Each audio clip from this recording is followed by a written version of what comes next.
I'm Gavin Watson from Autopost, and in this video I'm going to demo our Audio Matrix service. The Audio Matrix service allows you to create up to 4 live input streams and route them to an output server of your choice. You can then control any of the 4 inputs and route them to the output server in 3 different ways, either directly via our control panel, via up to 10 scheduled events, or via our API. You can also adjust the volume of the inputs and outputs, mute them, and normalize the audio. You can even add processing to the output, all of this without disconnecting the stream at any time. Let's see how this works. Once you've logged into our control panel and navigate to the Audio Matrix page, you'll see that we currently have 4 inputs already created here. We have configured 4 demo audio streams to play with, and also connected an output server. Here you can see the 4 inputs configured with their input streams, and you can see which one is currently live, indicated by the green box and showing the input is live. The other 3 inputs have different coloured boxes, and you can see that you can make any of these live at any time by simply clicking the button Make Live. You can also see the output streaming server configured here. Options for each input stream are volume up or down, mute, and normalize the volume back to 100%. You can see how this works by simply pressing each button. Note that you can use the volume option to decrease levels, but you can also use it to go above 100% to compensate for low audio levels. For example, let's try decreasing the audio level for the live input 1, and then back up again. We can also mute, and then normalize the volume back to 100%. Now let's try switching input to input number 2, 3, 4, and back to 1 again.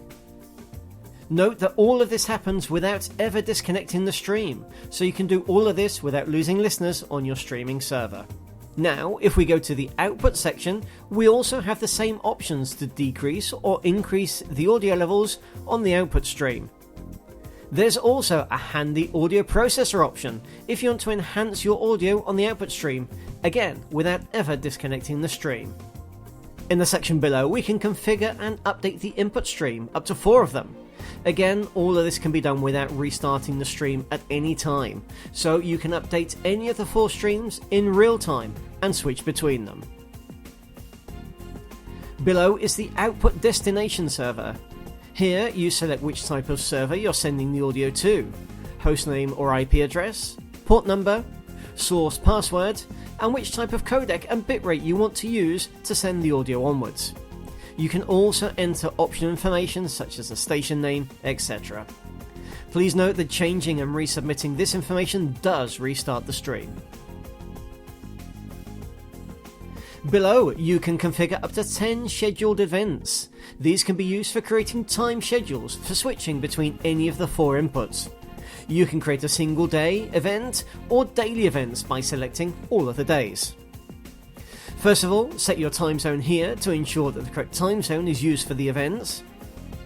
For example, if we want to create a daily event to switch to input 2 at 10 AM every day, simply create the first event, enter the input to switch to, the time, and the days we want this to be active. Then, to switch back to input 1, simply create another event at, for example, 11 AM, and that's it. What we've done here is to create a daily schedule to switch to input 2 for 1 hour at 10 AM, and then back to input 1 at 11 AM every day. Finally, we have the API section. This allows you to make API calls to our platform to control your audio matrix. This would primarily be used for controlling the audio matrix remotely without logging into our control panel. A great use case for this would be to issue commands from your automation system or playout software to switch between live feeds for events such as outside broadcasts, live events, etc. To use this, you simply need to post to the URL shown in the text here and add the commands. There are examples in the help section that will help you with the API functionality. That concludes the demo for the Audio Matrix service. If you have any questions, please visit the Contact Us section of our website. Thanks for watching.